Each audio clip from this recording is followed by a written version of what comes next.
Bonjour à tous. Réussir une transformation numérique, c'est notamment se poser la question de la bonne innovation. Demain sera inauguré un nouveau pôle qui créera ce lien entre l'entreprise et la recherche académique. On en parle aujourd'hui dans Smart Tech.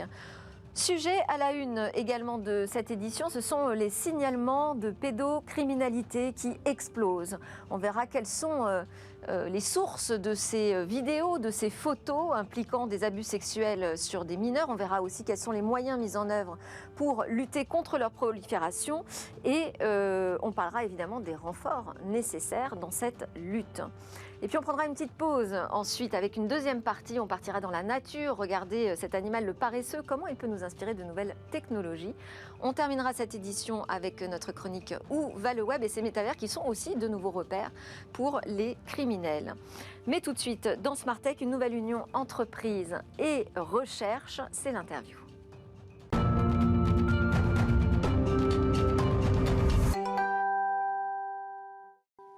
Sur le plateau de Smart Tech, j'ai le grand plaisir aujourd'hui de recevoir Véronique Béchu, commandante de police, chef du groupe central des mineurs victimes de la direction centrale de la police judiciaire. Bonjour, bienvenue. Vous allez débattre avec Jean-Christophe Le Toquin, président de l'association Point de Contact. Bonjour Jean-Christophe. De ce sujet de pédocriminalité, comment trouver les bons renforts pour accélérer cette lutte face à des contenus pédocriminels qui explosent sur Internet. Mais d'abord, je propose qu'on passe d'abord à un autre sujet. Ce sera l'actualité de demain. On va en parler dès aujourd'hui dans Smart Tech avec Muriel Toiti. Vous allez nous parler de cette inauguration d'un nouveau pôle réunissant l'entreprise et le monde académique de la recherche autour de ce grand sujet qui est l'innovation. Alors je précise que vous êtes partenaire éducation, recherche et innovation chez OnePoint. C'est un cabinet de transformation numérique. Cette inauguration demain, elle va être faite notamment officiellement avec la ministre déléguée Olivia Grégoire en charge des petites et moyennes entreprises du commerce, de l'artisanat et du tourisme. Ce nouveau pôle, vous l'appelez l'Institut. J'ai envie de vous demander, est-ce qu'on n'avait pas déjà beaucoup d'initiatives dans ce domaine cherchant à réunir la recherche académique et l'entreprise? On n'en a pas assez aujourd'hui d'initiatives autour de l'innovation? Vous avez raison Delphine, il y en a beaucoup. La seule différence peut-être, c'est que l'initiative qui vient d'un cabinet qui est architecte des grandes transformations numériques, vous l'avez dit, cabinet de technologie, de stratégie, de conseil, pluridisciplinaire, transverse, hybride, qui associe 3000 belles âmes qui habitent cette belle maison, qui viennent de tous les horizons et de toutes les expertises. Et bien justement, parce que nous sommes ce que nous sommes, nous arrivons à faire cette intermédiation, si j'ose dire, ce trait d'union entre le monde industriel, le monde de l'entreprise, et puis le monde de la recherche. Comment on le fait? Et d'ailleurs, chez OnePoint, ce qu'on dit, on fait. Et on le fait par du contenu qu'on essaye sans compromis avec l'excellence.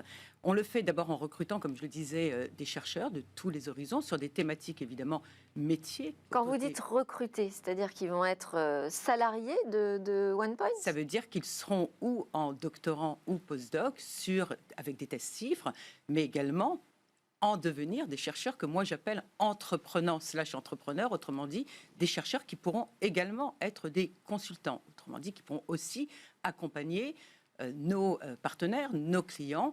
Et c'est pour ça que quand on recrute des chercheurs, évidemment, ils s'inscrivent dans des thématiques des grandes transformations, donc dans l'ère du temps, autour aussi des expertises métiers de OnePoint. Ces chercheurs, nous essayons de les faire travailler dans un être ensemble, un vivre ensemble avec nos consultants. Et nous considérons que l'Institut OnePoint a aussi une visée pédagogique, culturelle et stratégique parce qu'elle accélère finalement l'innovation. En cela, elle enrichit le modèle traditionnel d'un cabinet dit conseil, ce que n'est pas OnePoint parce qu'il est beaucoup plus que cela. Autrement dit, comment je raisonne... Oui, parce que vous opérez déjà des proof of concept. Hein. Exactement. Vous préparez en fait des nouveaux outils pour vos clients dans le cadre de ce qu'ils recherchent comme transformation numérique. Ce mix entre la recherche et l'entreprise, bon, il n'est pas nouveau, c'est une vraie tendance importante. Il n'est pas forcément très simple toujours. Hein. Je vois l'INRIA, Bruno Sportis, je crois que c'est ça, hein, son directeur PDG même, a un peu été décrié en interne pour être un peu trop le patron start-up finalement de l'INRIA. Vous avez tout à fait raison. Le sujet est culturel en fait en France. Pourquoi? On fait d'abord en France une excellente recherche. Elle est valorisée. mais elle ne crée pas suffisamment de licornes. Ce que nous souhaitons chez OnePoint, c'est effectivement accélérer cette tendance, créer des licornes et puis surtout travailler la culture. La culture qui va dans les deux sens, ce n'est pas simplement comment le chercheur peut apprendre à travailler avec le monde de l'entreprise, c'est aussi comment l'entreprise doit apprendre à travailler avec le chercheur. Et cette bilatéralité extrêmement intéressante, elle œuvre autour de la conduite du changement culturel et des mœurs, et elle fait en sorte que le chercheur est confronté aux actualités ou aux activités industrielles, au fait de pouvoir appliquer en des solutions qui vont vers le marché les recherches qu'il essaye de trouver, accompagnés bien évidemment par nos experts, par nos consultants qui savent eux-mêmes accélérer. Et on est plutôt dans le cadre de tout type d'innovation où vous allez travailler spécifiquement sur certains sujets, sur des deep tech? Alors, on va travailler sur des sujets divers et variés qui répondent aux grands enjeux de la transformation, aux grands enjeux de la société, la data, l'intelligence artificielle, la cybersécurité, mais également tout ce qui est autour des énergies, des défis climatiques, de l'agroalimentaire, de la santé, de ce qu'on appelle le care, le prendre soin. Donc les sujets sont pluriels. Ils seront évidemment extrêmement focus sur les enjeux qu'on a envie de monter à l'échelle. Et puis, les chercheurs que nous recrutons travaillent également, qui ont ce mindset, si j'ose dire, entreprenants, eh bien, travailleront avec les chercheurs dans le cadre des laboratoires communs que nous avons établis, les chercheurs de l'écosystème académique. J'en veux pour preuve, si vous m'autorisez de les citer, Thalia, le traitement automatique du langage naturel, qui est un très beau laboratoire commun que nous avons monté avec Télécom Paris. Et d'ailleurs, nous avons déjà développé un actif qui sera valorisable autour de cela, une application qui s'appelle OSpeech pour l'intégration des patients non francophones dans les hôpitaux. Également Metalab, le pilier stratégique de l'ESSEC autour de l'intelligence artificielle sous un angle éthique et gouvernance. Et le dernier en date, avec le CEA, sur les sujets data et cybersécurité. Et on sait parfaitement dans notre pays que le CEA est une très belle mécanique qui sait faire de la valorisation. Autrement dit, l'Institut OnePoint, c'est ce trait d'union serein, oserais-je dire, décomplexé, depuis la recherche fondamentale jusqu'à la place des marchés. En quoi ça enrichit le modèle OnePoint et aussi ça le transforme. Mais vous l'avez très bien dit, c'est une proof de concept. Nous sommes architectes des transformations, mais chez OnePoint, la première transformation se fait dans notre chair. Et cet institut en est un merveilleux exemple, puisqu'il œuvre sur une temporalité qui est différente. On n'est pas dans la temporalité rapide de l'accompagnement ou du conseil. On est dans une temporalité qui est moyenne, voire longue, mais qui est majeure, parce qu'elle génère de la croissance. Et qui dit générer de la croissance, dit générer des emplois. Alors, j'ai noté également demain, à l'inauguration, la présence de la secrétaire d'État Sarah El Haïry, chargée de la jeunesse. Absolument. Pourquoi ? Très bonne question, Delphine. Nous avons à cœur et à raison, et vous le savez, 3000 talents habitent la belle maison OnePoint, moyenne d'âge 34 ans. La jeunesse, on la recrute. On va où elle est d'ailleurs, parce que vous n'êtes pas sans savoir que OnePoint, son siège parisien, où se passe l'inauguration demain, est à Paris, mais nous sommes implantés dans toutes nos belles régions de France. Donc nous souhaitons aller à la quête et à la conquête de cette jeunesse. Et donc il nous semble extrêmement important de travailler aussi l'intergénérationnalité, si je puis dire, avec les plus jeunes, les plus âgés, puisque j'ai bien dépassé les 34 ans et pourtant je suis chez OnePoint. Donc la jeunesse est très importante. Olivia Grégoire nous fait l'amitié également. Donc c'est cette idée d'aller chercher les nouveaux talents, en fait, de les attirer vers ce sujet de la tech. Et j'ajoute que cette année, on clôturera en décembre avec 1000 recrutements de talents, ce qui est quand même quelque chose d'extrêmement important. Oui, on peut le saluer, absolument pour notre maison.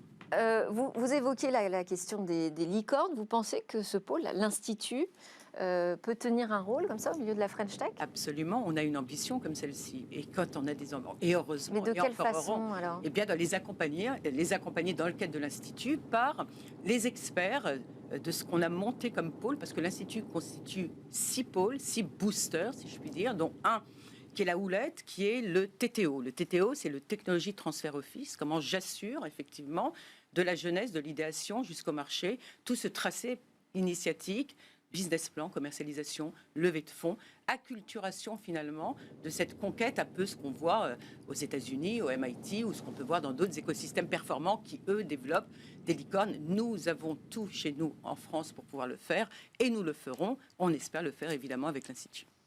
Bon, alors vous avez évoqué comme ça, en passant, la recherche autour de la cybercriminalité. J'imagine que ça va pouvoir intéresser aussi nos invités. Et vous restez pour notre prochaine discussion. Merci beaucoup Muriel Toiti donc de OnePoint pour cette annonce dans Smartech. C'est l'heure de notre tour qu'on va parler des renforts dans la lutte contre la pédocriminalité.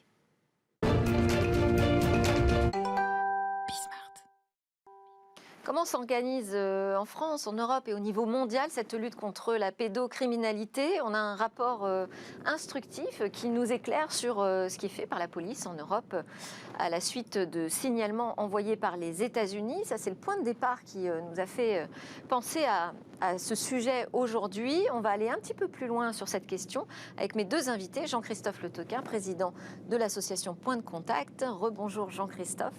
Point de Contact, donc mise à disposition des internautes d'un outil de signalement, un formulaire de signalement anonyme, on précise, de contenu portant atteinte aux règles, on va dire, oui, et très et à la loi. Aussi, il y a beaucoup, un phénomène qui malheureusement se développe, c'est les contenus intimes qui sont dévoilés sans autorisation par votre partenaire. Et ça aussi, c'est quelque chose qui touche les gens directement. Ça touche les adultes, les adolescents. Aux États-Unis, ça commence à toucher les enfants de 7 à 10 ans qui se partagent des nudes, comme ils disent, des photos de nus, en fait, plus ou moins intégrales. Hein. Et donc ça aussi, on s'est traité par notre hotline. Donc vous pouvez le signaler par là, vous envoyez la photo, partager, et nous, on s'occupe de la faire retirer dans la mesure du possible. Mais c'est un premier pas nécessaire, et ce sont des mécanismes de signalement qui vont beaucoup se développer avec l'ampleur du phénomène lui-même. Et c'est une association française, mais vous êtes intégré dans un réseau beaucoup plus vaste. Hein. Alors tout à fait, on fait partie d'un réseau de 50 hotlines, donc sites internet qui eux-mêmes collectent les signalements pour faire retirer les contenus. Et d'ailleurs, notre association est présidente de ce réseau international. INOP. INOP, oui.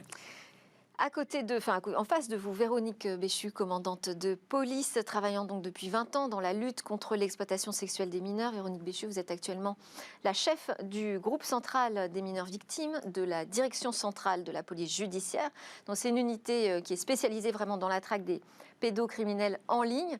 Vous dites sur le ClearNet comme le Darknet, sur l'Internet qu'on connaît tous, mais aussi sur le Darknet, et également dans la traque des pédocriminels itinérants se déplaçant à l'étranger pour abuser sexuellement d'enfants. Est-ce que j'ai oublié quelque chose? Non, c'est ça. Bon, on a aussi avec nous autour de la table Muriel Toiti, partenaire éducation, recherche et innovation chez OnePoint, qui nous a présenté son institut tout à l'heure. Vous pouvez évidemment participer au débat, enfin en tout cas poser des questions à nos deux experts. D'abord, le constat, c'est ces signalements pour pédocriminalité qui explosent. On parle de plus de 6000% ces 10 dernières années dans l'Union européenne. En 2021, dans le monde, 85 millions de vidéos, photos impliquant des abus sexuels sur mineurs ont été signalées. Donc beaucoup de signalements. Comment est-ce qu'on explique qu'on n'arrive pas justement à juguler ce phénomène, puisqu'on en a connaissance? Qui veut commencer? Jean-Christophe.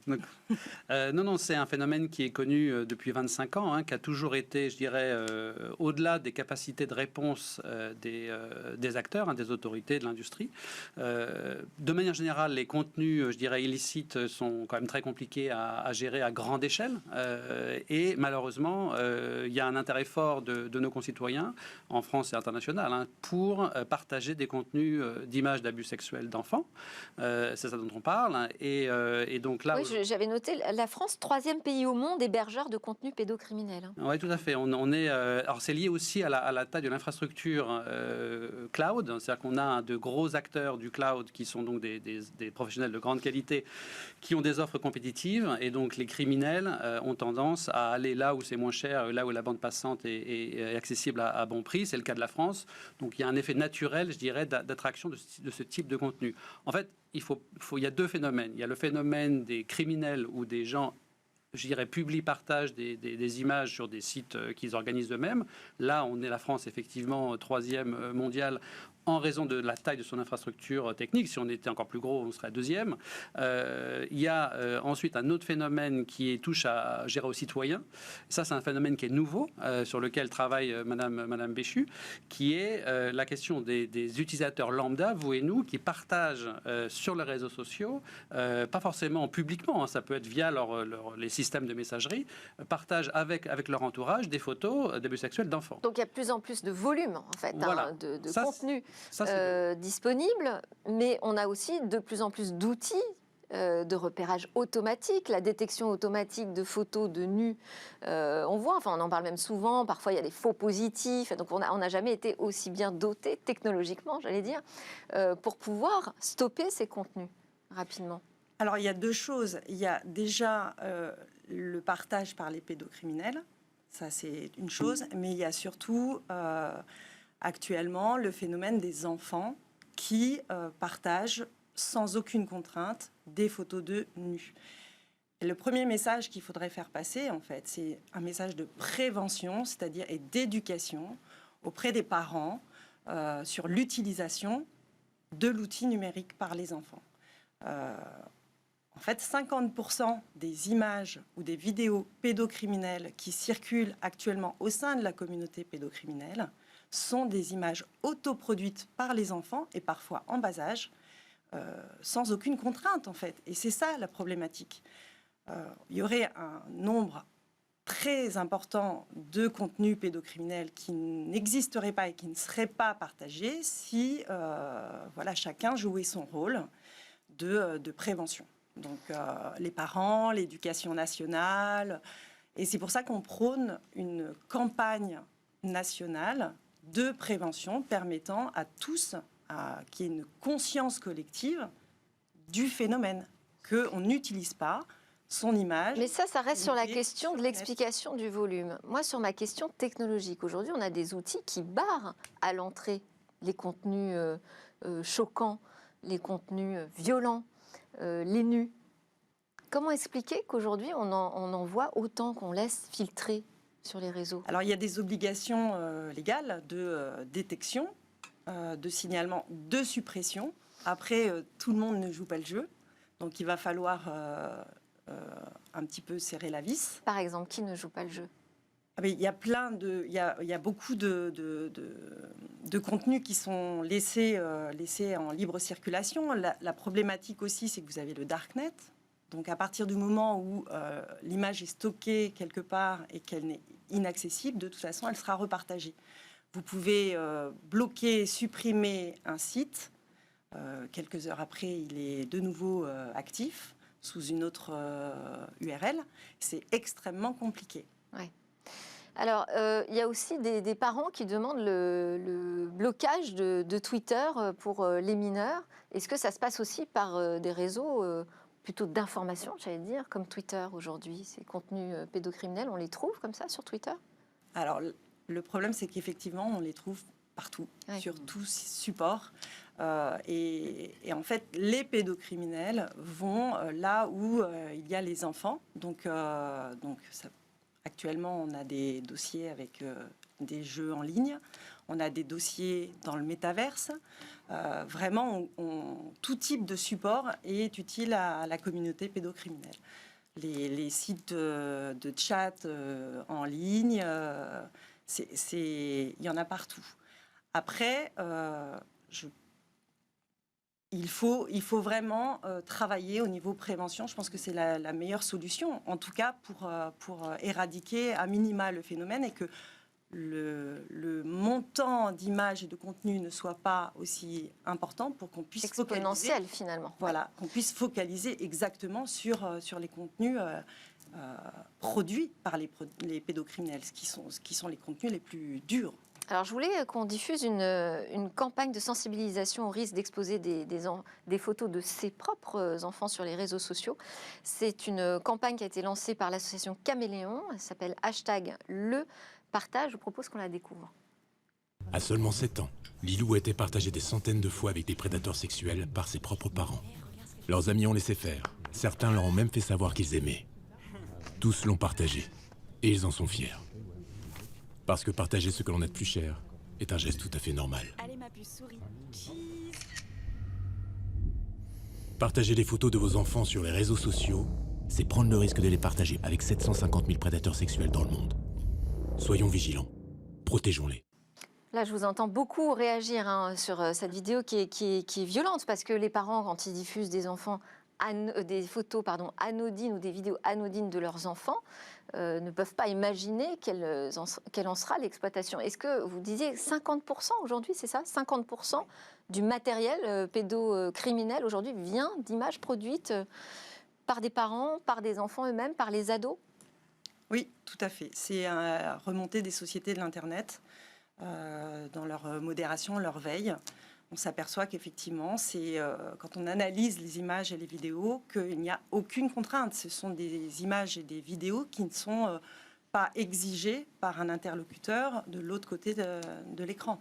Et c'est en ça que c'est particulièrement compliqué. On peut, les photos ou les vidéos qu'on pouvait prendre auparavant de nos enfants dans le bain et qui avant n'étaient jamais diffusées, qui maintenant se retrouvent sur les réseaux sociaux, sont utilisées par la communauté pédocriminelle. Alors, les signalements, c'est pareil, j'imagine, s'envolent. Ce qui est intéressant dans le rapport que je signalais au début du talk, c'est de voir quelle est la capacité ensuite de traiter ces signalements. On a été effectivement un peu débordé par le succès d'une mesure qui a été prise aux États-Unis il y a quelques années et qui va être normalement transposée en Europe dans les années qui viennent. On est vraiment à un tournant en termes de législation et de la gestion de ces questions-là. Et donc aujourd'hui aux États-Unis, les grandes plateformes qu'on connaît tous envoient à notre homologue américain 29 millions de signalements. Alors c'est pas 29 millions de personnes qui sont impliquées dans des partages d'informations, mais en tout cas, ils reçoivent 29 millions en une année de signalements de contenu, d'images tels qu'on vient de les décrire, qui sont ensuite redistribués dans les pays, et notamment dans notre homologue qui est une autorité aussi. Pour la France, par exemple, envoie les signalements correspondants à la France. Aux Pays-Bas, ce que le rapport Aviator auquel vous faites référence annonce, c'est que c'était 15 000 signalements en Belgique, 50 000 signalements aux Pays-Bas. Et vous imaginez bien que les équipes sont des équipes qui sont toujours petites. On est sur un phénomène quand même très spécialisé. Aller gérer 50 000 signalements à la main, c'est pas possible. Et en fait, donc là aujourd'hui, on est face, et les autorités, et je pense que Mme Béchu peut en parler mieux que moi, les autorités font face à un défi qu'elles reçoivent des volumes d'informations sur des trafics d'images pédocriminelles qui sont largement supérieurs à leur capacité, sauf à avoir des outils de priorisation, donc des services pour la police qui les aident à se prioriser. Ce projet Aviator vise justement à équiper les services de police européens de ce type d'outils. Et donc là, on voit que voilà, ça y est, la réponse s'organise. Et qu'on Parce que là, pour l'instant, on n'a pas d'outils automatisés pour le traitement de ces contenus. Alors, il y a des briques d'outils qui arrivent. On ne va pas rentrer dans les détails techniques, mais elles sont en cours de déploiement, même encore au sein de l'industrie. Ensuite, à supposer qu'on arrive à détecter les contenus. Ensuite, on trouve des auteurs, ou en tout cas des comptes utilisés pour faire ça. Et là, on passe à l'enquête judiciaire. Et là, il faut d'autres outils. C'est le projet Aviator là, qui y travaille pour que les polices elles-mêmes arrivent à analyser le flux de signalements qu'elles reçoivent, de cas, pour ensuite les traiter. Et le signalement arrive juste sur le contenu. Il n'y a pas plus d'indications qui viennent des États-Unis. Vous avez, si vous avez le compte, vous avez parfois, ça dépend des plateformes et de ce qu'elles envoient. C'est assez large, c'est pas homogène. Donc ça peut être parfois des informations juste purement techniques, en disant voilà, on a trouvé une image, mais elle n'est pas forcément communiquée. Parfois, elle est communiquée. Et là, là, on arrive dans le terrain de Madame Béchu. Et donc effectivement, les polices reçoivent des dossiers extrêmement nombreux, de formats hétérogènes très, très différents selon l'origine du signalement. Et donc, c'est quand même dantesque à gérer sur le plan pratique. Dantesque, et au groupe central des mineurs victimes, c'est 17 enquêteurs. Alors, nous sommes 17 actuellement, oui, 14 policiers et 3 gendarmes. Nous recevons un monceau de signalements. Alors, il y a déjà toutes les vidéos virales, qu'on appelle les vidéos virales. Et ça nous occupe beaucoup et c'est vraiment dommage parce qu'on ne peut pas, dans ces cas-là, focaliser sur d'autres choses. Ce sont les vidéos qui sont donc des contenus pédocriminels et que les personnes bien intentionnées envoient à leur contact en disant « c'est horrible, regarde ce que j'ai reçu sur mon compte ». Ah oui. il ne faut surtout pas partager. D'une part, parce que c'est une infraction, et même si c'est sous une bonne intention, et d'autre part, parce que ça alimente, en fait, à la fois la circulation du contenu, mais également les signalements. On reçoit 60% des signalements sont du contenu viral. Donc, c'est des vidéos... C'est-à-dire sur un même contenu, finalement. Mais bien sûr, et des vidéos qui sont connues depuis longtemps. Très souvent, les victimes sont déjà identifiées, les auteurs identifiés. Donc, c'est une perte de temps pour les enquêteurs. Donc, quand on reçoit ce type de contenu sur ses réseaux sociaux, sur ses comptes, on va soit au commissariat le signaler, soit on fait un signalement à Pharos, qui est la plateforme de signalement. Alors, on peut aussi passer par point de contact. Par point de contact, mais il y a aussi la plateforme du ministère de l'Intérieur, plateforme de signalement des contenus pédocriminels, Pharos, et donc on stoppe la chaîne, en fait. Voilà, on a eu une très très forte augmentation de circulation des contenus pédocriminels avec le Covid. Au moment du Covid, évidemment, les pédocriminels enfermés chez eux ont fait circuler ces contenus. Les enfants, très souvent livrés à eux-mêmes avec un écran, ont posté du contenu, des nudes, qui ont été récupérés par la communauté pédocriminelle. Donc oui, il y a eu une explosion post-Covid qui a été notée par tous les États d'Europe et qui a fait l'objet d'ailleurs d'un rapport publié par Europol. Et alors, si je reprends le titre que j'ai choisi pour ce talk, hein, c'est les renforts, de quoi on a besoin. Donc, on voit bien qu'on a besoin d'outils, de priorisation. J'imagine qu'on a besoin de bras, enfin de cerveau en tout cas, pour traiter aussi tous ces signalements et tous ces contenus. On a besoin de quoi? C'est du budget aussi, j'imagine? Alors c'est un tout, évidemment. Déjà, les ressources humaines, ce serait évidemment une bonne chose, mais ce n'est pas tout. On a déjà été augmenté dernièrement en termes d'effectifs. On a besoin d'outils de priorisation, de triage performant. Donc, il y a évidemment le projet Aviator dont M. Le Toquin a parlé. Ça fait un sujet, ça, pour un nouveau centre de recherche dédié, appliqué à une problématique de société forte. Absolument. Il y a le ministère de l'Intérieur est impliqué aussi dans un projet européen qui s'appelle GRACE, qui est un outil de priorisation également des signalements de contenus pédocriminels. Donc, ça phosphore. Est-ce qu'on manque d'un arsenal juridique aussi? Est-ce qu'on manque de lois ou de priorisation, là aussi, judiciaire? Alors là, le projet est lancé. Hein. Il y a deux grandes réglementations européennes qui arrivent. L'une qui s'appelle le DSA, le Digital Services Act, qui vise à réguler les plateformes. Donc ça sera la régulation de tout type de contenus illégaux et ça sera sous la houlette de l'Arcom, hein, le régulateur. Mais ça ne va pas jusqu'aux hébergeurs des contenus? Ça va jusqu'aux hébergeurs des contenus, si, bien sûr. De toute taille? Donc là, vraiment une régulation très complète, okay, très contraignante. Donc ça, c'est en cours. Après, les arbitrages l'acte est déjà acté. Maintenant, il faut l'implémenter. Et ça ne va pas non plus être simple.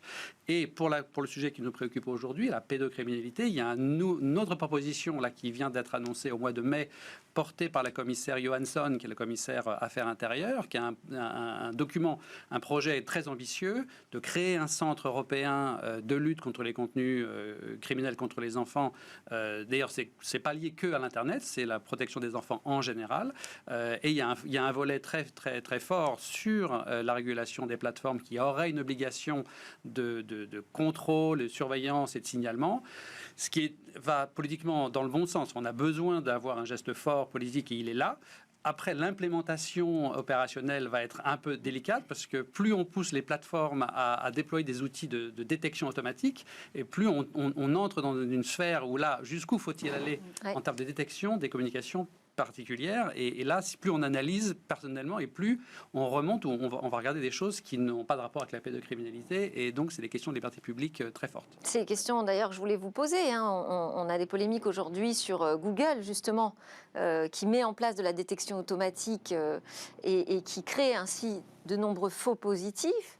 Ça pose des questions aussi de liberté de communication, de vie privée, de surveillance des contenus qu'on partage. On a vu Apple reculer alors qu'il avait annoncé qu'il allait lutter contre des contenus pédocriminels. Mais comment ? En allant regarder ce que ses utilisateurs échangeaient. Ça, c'est un vrai frein juridique. Alors effectivement, on participe au niveau du ministère de l'Intérieur aux négociations de ce futur règlement européen. C'est des discussions âpres et notamment jusqu'où peut-on aller pour aller détecter ces contenus. Alors évidemment, dans la balance, il y a la protection de l'enfance qui est quand même devenue une priorité numéro 1 pour la commissaire européenne. Les dernières conclusions du 48e sommet du G7 en fait également une priorité absolue, cette protection de l'enfance et la lutte contre les contenus pédocriminels. Mais revient toujours dans la discussion cette problématique du chiffrement, de la protection des données personnelles, etc. Donc les débats sont hard.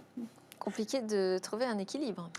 Après, oui, après, il faut voir quels outils on déploie et par rapport à l'impact que ça a. Typiquement, tant qu'on regarde, si on cherche à détecter et retirer les contenus déjà analysés par la police, par des agents officiels, et qu'on vise à les retirer, les technologies sont assez, je dirais pas rudimentaires, mais elles sont très connues, très stables, elles ne posent pas de problème philosophique d'aucune sorte.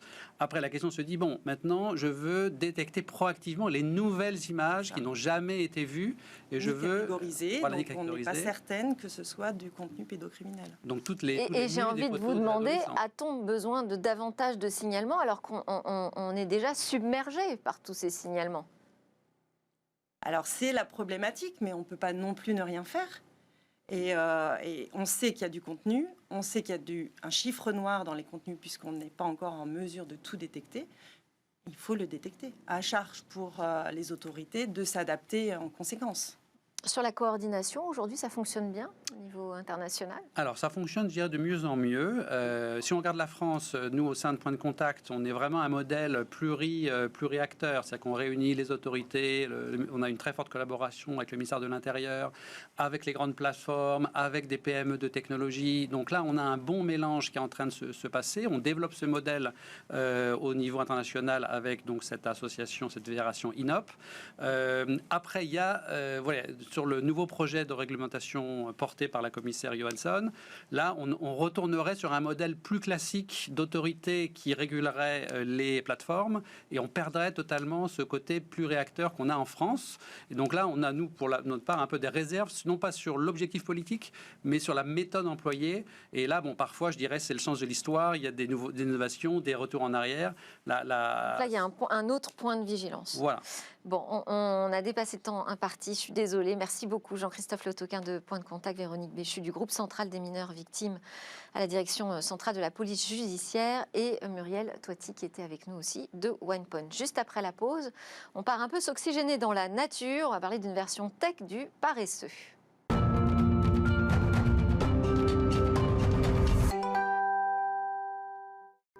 Vous êtes de retour sur le plateau de Smartech, votre quotidienne sur l'innovation et le numérique. On parle aujourd'hui de biomimétisme dans Smartech grâce à Alexandre Bolatti, qui pilote des projets chez Bioxégie. Bonjour Alexandre, bienvenue.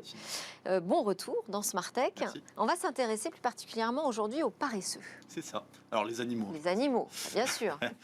Donc les paresseux, oui, ce sont des mammifères qu'on trouve principalement en Amérique du Sud.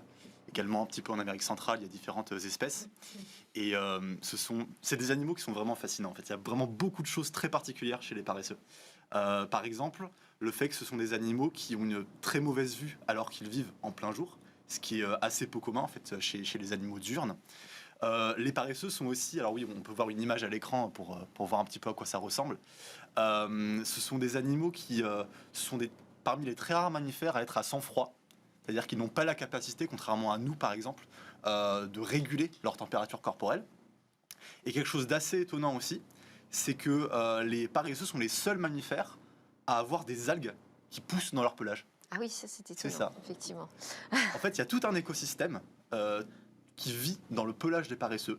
On trouve des espèces de champignons, même des espèces de mythes qui ne vivent que sur les paresseux. Et donc notamment des algues vertes qui prolifèrent comme ça et qui peuvent, pour certains spécimens, leur donner une apparence complètement verte, et leur procurer un camouflage comme ça naturel dans leur environnement, qui est des forêts tropicales. Ce sont des animaux arboricoles qui vivent dans les arbres. Et ce qui fait aussi d'ailleurs les paresseux les seuls mammifères à être verts, simplement. Très bien. Est-ce qu'il y a d'autres informations qui vous intéressent, vous, en tant que biologiste et innovateur? Alors bien sûr, notamment pourquoi on parle de paresseux, c'est évidemment parce que ce sont des animaux qui, comme leur nom l'indique, sont très lents et qui se déplacent également très peu. En fait, il est très rare d'observer des paresseux faire plus d'une quarantaine de mètres en une journée, ce qui est assez peu. Et lorsqu'ils doivent se déplacer, lorsqu'ils doivent bouger, ils vont faire peut-être une dizaine de mètres en une minute. Si on compare par exemple, nous, le temps qu'on prendrait pour faire 10 mètres, on se rend compte que c'est vraiment très lent. Et en fait, les paresseux se déplacent tellement peu qu'ils ne font leurs besoins qu'une fois par semaine. C'est-à-dire qu'ils descendent des arbres. Donc c'est tout leur métabolisme en fait qui est au ralenti. C'est vraiment très ralenti. En fait, pour donner un ordre d'idée, on estime que les paresseux consomment 90% d'énergie de moins que la moyenne des mammifères. Donc c'est vraiment extrêmement particulier. Ils ont un mode de vie qui est très, très sobre, très efficace d'un point de vue énergétique, et c'est les seuls mammifères à avoir cette particularité. Donc là, on commence à se dire, ah oui, bah alors ça peut être intéressant effectivement pour développer de nouvelles technologies plus sobres. On parle de sobriété, on parle d'efficacité énergétique, donc il y a des choses à aller creuser. Et effectivement, on a des chercheurs de l'université de Georgia Tech, donc en Géorgie, aux États-Unis, qui se sont inspirés du mode de vie très peu énergivore du paresseux, qui se déplace très peu, qui ne consomme que quelques feuilles, quelques pousses par jour, rien de plus, pour développer un robot de surveillance environnementale. Parce qu'en fait, pour surveiller finalement l'environnement naturel, pour voir un petit peu ce qui se passe... Il est très mignon. Il s'appelle Slothbot. C'est ça, le Slothbot. Donc c'est robot paresseux contracté en anglais. Donc voilà, il est assez mignon. Il fait à peu près 1 mètre de longueur. Et donc ce robot-là a une fonction justement de surveiller l'environnement. C'est-à-dire qu'il va observer ce qui se passe autour de lui, les différentes espèces animales qui passent, les arbres, la végétation autour de lui. Il va aussi mesurer certains paramètres environnementaux, comme la température, l'humidité, le taux de dioxyde de carbone, par exemple. Et pour pouvoir faire ça, il doit être opérationnel, il doit être fonctionnel pendant un temps assez long. Et il n'a pas besoin de se déplacer très vite. Et donc l'avantage de ce robot-là, c'est qu'il a une grande capacité d'autonomie. Notamment, en fait, il est chargé grâce à des panneaux solaires qui lui procurent 12 heures d'autonomie. Et il a la capacité aussi à se déplacer naturellement là où il va trouver le soleil. Donc quand il a besoin de se recharger, il va se déplacer. Alors on l'a vu rapidement, il est sur des fils en fait. Des très longs fils comme ça qui lui permettent de se déplacer. Et il va aller chercher l'énergie là où elle est. Ce qui lui permet d'être très sobre en fait. Et à la différence de robots comme par exemple des drones, on a beaucoup d'avantages parce que les drones, ce sont donc effectivement des robots qui peuvent être utilisés pour surveiller l'environnement, pour voir ce qui se passe. Mais les drones, c'est quand même assez intrusif. Ça fait du bruit, ça peut s'abîmer. On est quand même dans un environnement forestier, botanique, naturel. Donc on peut avoir des problèmes de maintenance avec des pales qui s'abîment, etc. Alors que le Slothbot, lui, pour le coup, il nécessite beaucoup moins de maintenance. Il est très peu intrusif. Et il est très efficace. Et il a été justement prototypé donc, en 2020, je crois, dans un jardin botanique à Atlanta, en Géorgie, justement, par ces chercheurs-là, qui ont fait un premier test. Donc la photo qu'on a vue est issue de cette expérience-là. Merci beaucoup, Alexandre Bolatti de Bioxégie. Vous êtes en compagnie, vous l'avez remarqué, de Muriel Toiti de Wattpoint et Jean-Christophe Le Toquin de Point de Contact, qui sont très éloignés de ces sujets. Mais en revanche, la suite doit vous intéresser, je pense, tous les trois. On va partir dans les métavers.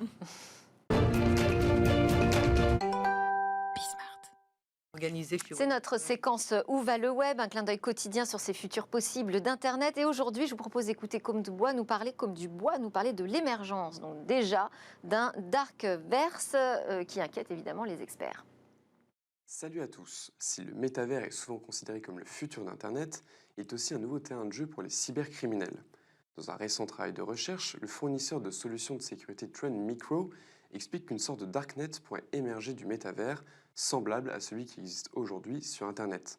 Selon ce rapport, ces menaces ressembleraient pour beaucoup à ce que nous connaissons déjà dans le Web 2. Les chercheurs en ont identifié plusieurs. L'une d'entre elles concerne les NFT, qui pourraient être la cible d'attaques de type hameçonnage ou rançon logiciel, par exemple, de plus en plus ciblées à mesure qu'elles deviendront une ressource importante du métavers. Toujours selon Trend Micro, le Darkverse pourrait devenir le lieu de prédilection des criminels pour mener des activités illégales en raison des difficultés rencontrées par les autorités pour infiltrer et surveiller des organisations dans le Web 3. Les chercheurs craignent aussi que les biens immobiliers du métavers et les NFT offrent aux criminels un moyen supplémentaire de blanchir leur argent. Le Darkverse pourrait aussi représenter un nouvel outil de désinformation et de propagande. Plus généralement, la notion de vie privée pourrait être reconsidérée car les opérateurs d'environnement virtualisés auront une visibilité sans précédent sur les actions des utilisateurs. Si Trend Micro reconnaît que les menaces que son rapport met en avant ne sont pour le moment des suppositions, l'entreprise encourage les acteurs de la sécurité informatique à réfléchir dès maintenant à la manière dont le Web3 sera utilisé par les cybercriminels, afin d'anticiper au mieux les menaces et de créer des réponses efficaces.